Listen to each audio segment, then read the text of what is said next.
Hello colleagues, welcome in this webinar. I'm really delighted that this opportunity was provided for me, but for all of us, to discuss what the future of skills means in the field of career guidance and how professionals in the field of career guidance are actually infected with the changing nature of the technology.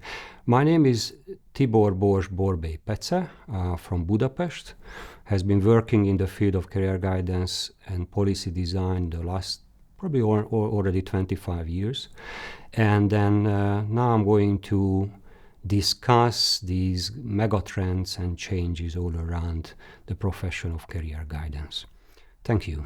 In this presentation today, or whenever you are actually going to watch it online, I'm going to talk about the changing nature of the skills. And skills are usually the global values we are talking about endlessly in current modern societies. And what I want to highlight today, what actually these changes are in the field of skills and how we are mobilizing skills in our society, in our daily life, and how they are connected with the role of career guidance and career building. Secondly, I want to highlight a couple of megatrends which are affecting the daily work of guidance professionals. So today, mainly I'm going to talk about 7 key issues. The first one, as I already mentioned, how the skills are infecting and surrounding our daily life, and why, for example, the OECD, the ILO, the World Economic Forum, so all of these knowledge hubs has been talking about the role of career guidance, the role of skills and the role of career guidance in relation to the skills. Secondly, I want to go back a bit in time, in history, and also highlighting the role of from craftsmanship to the building of the guilds, how industrialization has changed the life of ordinary people, and how professionalization and occupational standards became a norm of the 20th century. Then very much inspired by a couple of authors, you can see them in the first slide, Shushkin and Shushkin, who are actually British, and also many American writers. I want to go into details a bit about the future of the profession, what Shushkin and Shushkin are discussing, the deprofessionalization of the profession, why is it actually happening, and again, how is it related with our field. Then I'm going to list a couple of trends and probably summing up with takeaways for professionals. So let's see what we have for today. Well, as we all know, skills are everywhere. And even as a career guidance professional, probably we have the feeling that skills are overrepresented in the daily discussion, in the policy level, but also in the school level or in the labor market. Nowadays, everybody's talking about skills and how important skills are, but also before going into the detailed description of the current situation in the labor markets and in modern societies, probably important to make a note here about the definition of skills, and then understanding that whenever in English, and then my mother tongue is not English, and then I guess that most of those going to watch this video or going to take part in the seminar also not native speakers. So often we are translating skills, for example in Hungarian, only to képesség. But, in the OECD discussion, in the discussion of the UNESCO or the European Commission and so on, whenever we are referring to skills, it often means a competence, and then we are coming closer to a different understanding of the skills and how skills can be gained and then can mobilized in a society or in a labor market or in a school system. So here we are also talking about abilities, and we are talking about attitudes towards a different type of daily activities like work or learning activities. So I think this let's take it like a footnote in the beginning of my presentation, very important to understand this definition as it is, and not only focusing precisely on the skills or exclusively on the skills.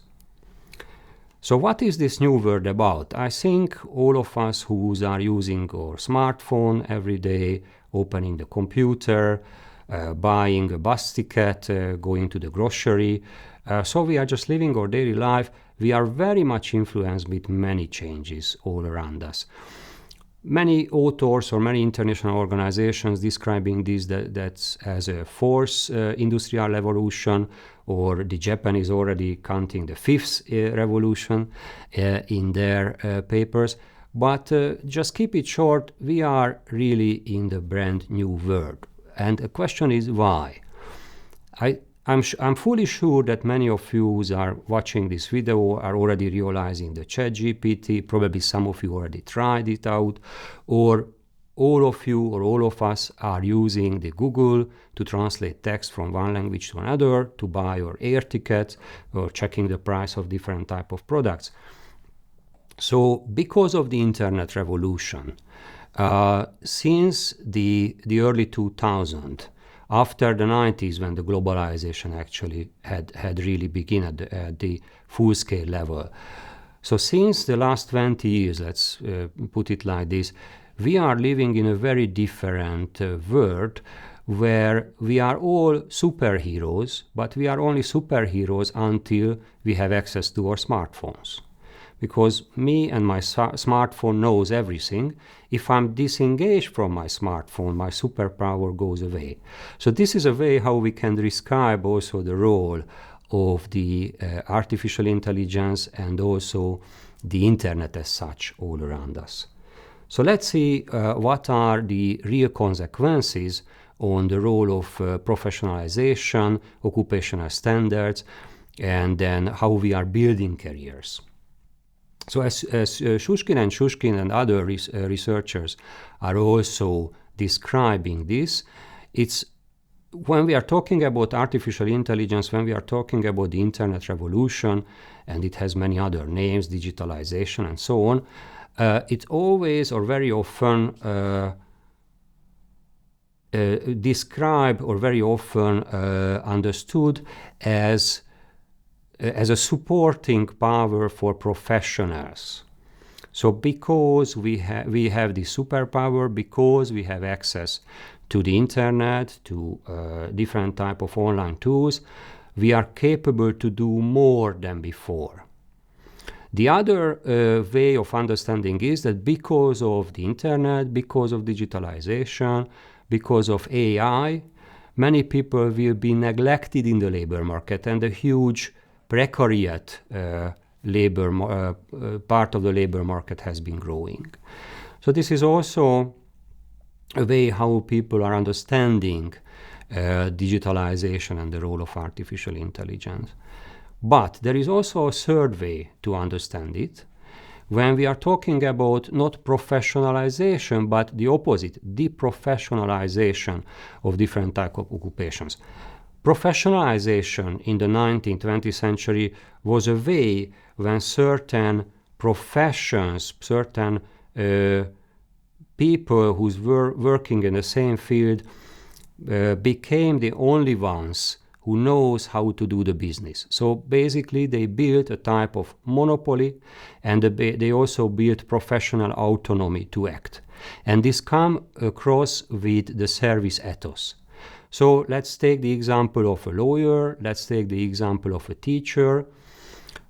Still, this is the case in most of the modern countries, that once I'm talking with a teacher of my daughters, then I have to believe on the level of autonomy and the level of professionality of a teacher. The same with us, with career guidance professionals. In the old traditional way, how career guidance was delivered, we as guidance professionals basically created the settings where the client, the counselees, come to our offices, and they basically accepted that we as professionals, we have a monopoly to act, and we know better how to serve them. This has changed a lot, or has been changing a lot in the current years. And this is what I want to highlight, why these changes are coming and what are the actual effect on the professionalization of guidance, but also professionalization of other different occupations.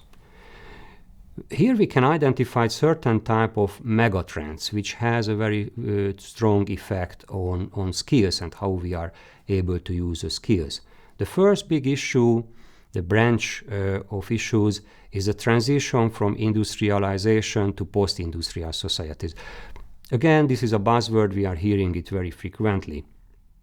But again, when we are going into details, we are able to identify certain type of, let's call them like sub-megatrends, which are really affecting, intervening how career guidance as a profession is settled, how career guidance services are available, and what's the role of the user. So what's the role actually of the counseling on this? Just to highlight a few of these sub-trends. First, we are now living in the information-rich society or information-rich labor market or education system. So the very traditional ways when we as users, we as citizens, we as counselees were forced to physically approach a school, physically approach a branch office of a public employment service, and so on, or an employer, to get engaged or to learn something from certain cases. This is not anymore the reality.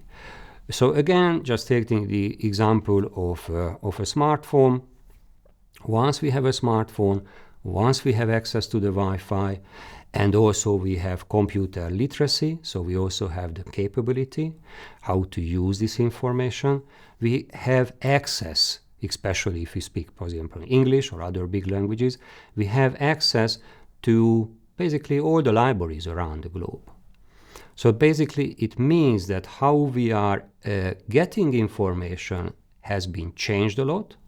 The problematic part from the counseling perspective or from the teaching perspective, that now the information is all around us, but the capability to absorb, the capability to use this information, it's very challenging. And we know from sociology that different classes in a society has different level of access to information. This is not often the case in many countries anymore, but still, once you have the information, how can you use it? How can you develop different structures from these pieces of information? Also, what is a global trend, at least in the OECD countries, that there is an expansion of the higher education. So actually we have more people very highly educated and skillful in modern societies. This was never the case before the 20th century. And also an additional element which I think is very relevant in career guidance, that we are moving away from survival cultures and we are moving to self-expression cultures. If we take into consideration the global value survey, which data are available back in like 20 or almost 30 years in time, this shift is very clearly indicating that now the new generation, younger people, are more emphasized to express their own wishes and needs than just basically doing the daily work to survive in a society. Again, it also creates tensions in every society and also creates a lot of job for guidance professionals. So the second point of these megatrends is about the economic and information globalization. As I already mentioned in the beginning of my presentation, this is really started in the 90s, before the revolution of the internet. It basically means that now we are all living in a global village, to put it in this way. So, for example, traveling from Budapest to Australia wouldn't take more than a day. Traveling within Europe is like a very small continent, takes us only a few hours. But not only people are able to travel, but information and businesses and obviously investors are also traveling around. So the global value chains became a very new norm of the modern economies and modern societies. So that's one of the reasons why we were so much shocked during the COVID in 2020, because these global value chains were cut. So the Chinese were not able to send in the cargo ships to Europe and to the USA. So therefore, many decision makers started to talk about the reindustrialization and the needs to bring back the outsourced services, the outsourced building capacities from Asia or from Africa. Globalization also means that now we are focusing and listening the global media, and then unfortunately we are very much unaware of this. So whenever we are opening or Google, whenever we are opening or TV, but people are not really doing it anymore, we are basically influenced by global media. Either it's used to be the CNN, or nowadays it's the Russia Today or Al Jazeera or many other broadcasting companies. They are there to create a different type of echo chambers. So basically, regardless of our nationality, if we are Hungarian, Slovak, Germans or so on, we are very much influenced by the rise of the global media. I think it's again something that career guidance professionals and career educators have to be aware that our users are coming from the different echo chambers nowadays and having a different type of views about the very similar issues. That was never the case. So for example, taking the Hungarian experience, as now we are in a studio to recording this presentation, in the early 90s in Hungary was only one TV channel, and everybody was watching the same Friderikus show every Sunday evening. So that was discussed in the workplaces in every Monday. But we don't have these type of anchors anymore, because people are watching very different contents and they have very different understanding. Sometimes we are realizing when we are trying to engage in very daily basic discussion with others that we are not using the same language anymore. Although we both are talking in Hungarian, in English, and German, and so on, but our understanding about the globe, the understanding about the news are completely different. And the third point is here what we also can call a megatrend, the establishment of the liberal world order since the 90s, which basically means that human rights now are important everywhere. That wasn't also the case. So just back in the 20th century until the 1960s, we still lived in a time when Africa and many other parts of the globe were still colonized. Or even take the example of Malta or Cyprus. Until the 1960s, they were colonized by the British. So even the European history, it's only very recent that we are learning that human rights and independence of certain nations and regions are so important. It also comes with a price that there are watchdogs, and access to human rights is taking much more serious in many parts of the globe than before. Here I want to just highlight the link between this point I'm just discussing at the moment, the human rights, and the self-expression as a value and the changes in the values. Are we moving too far on this? That's another rhetorical question, because nowadays very often what we are observing when we are teaching, where we are working with career starters, that their self-expression sometimes is even more important than any type of responsibility for a society, for the labor market or nation and abstract structures like these. So let's see some of the push factors behind all of these megatrends. Again, because of the digitalization, because of the wide access to the internet, people are not anymore sitting in their home and waiting for the certain companies or factories to producing equipments for them. But now they are in a position to start doing their own production. And this is really a game changer. In a way, we are moving back in time when in the old traditional societies people were capable to do their own furniture or make their own furniture at home. And then we almost did forget this knowledge in the last 150 years of industrialization. And due to the democratization of the productivity, so now simple households, simple citizens have access, for example, to 3D printing. Well, even if the costs are still very high. It basically means that now we are in a driving seat, and now we are able to co-design and co-create our own products. Anderson, in his book describing this process in a very detailed way, here I just want to mention that how these changes are affecting what we are and what we can do with the end users in career guidance and counseling.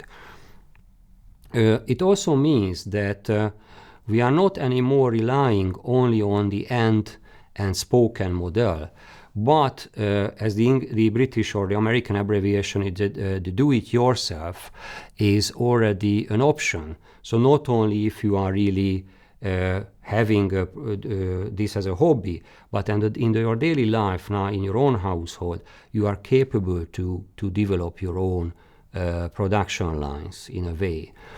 It also means that production is now very much individualized and then led by the needs of certain household or certain purchasers, which again was not the case. If we are recalling how the original T model production started in the early years of the 20th century, it was nothing else than was one single model, and the only color which was available was black. Now we're in a situation when if I want to purchase a car, I can basically design, even with an ordinary traditional factory. As a buyer, I'm able to design my own needs and then can change not only the color but many other equipments of the car. And from that point, we very soon going to reach a situation where we will be in a position to design and create our own product. So even the IKEA model, the Swedish furniture company, is going to change, because now they are very much running forehead, that providing the feeling for the consumers that now you can purchase certain furnitures in the IKEA, but then you are in the one who is actually producing or making the end product ready. From that point, we are very soon will reach a situation where we're going to sit in front of the smartphones, front of the laptops, and then basically creating our own furniture. And IKEA is going to just create one single furniture set for a certain household. This is really a huge change which has impacts in the labor market, in the society. Okay, and then trying to summarize, what are the consequences of all of these megatrends and all of these changes? First of all, as we can say, this is the end of the engineering monopoly. So now not only the big companies, not only firms are able to create products, but then household or individuals now in the driving seat. It also means that it's more or less end of the legal monopoly in that sense. And what is the most important for us, career guidance professional, in a way, is the end of the career guidance professionals monopoly. Because there are information all around the internet about labor market intelligence, which also means that people have access to learning and working opportunities. So career guidance professionals are not anymore the gatekeepers. Instead of that, our clients or users are looking for a specialized type of and a specialized and fragmented type of answers for their questions, which means that what we are going to do in the future as guidance professional is more collaborative action than just teaching career education skills for students or for adults. And here I just want to showcase a model which will be, I assume, very detailed discussed in the other presentation. What is the actual new waves in lifelong guidance? So in the turn of the 19th century, we really started with the delivering information model and matching people with jobs. Early Boston, early Budapest, early Prague, turn of the 19th century, where occupational standards were very basic. There were not too many professionals in the labor market. So this model worked very well. And through the journey of 100 years, we end up now what, for example, Jaana Kettunen, Verinen, and Samson call the co-creation model.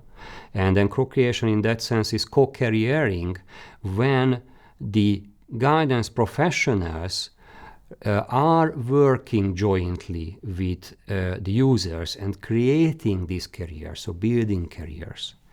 So more or less that was what I planned to discuss today.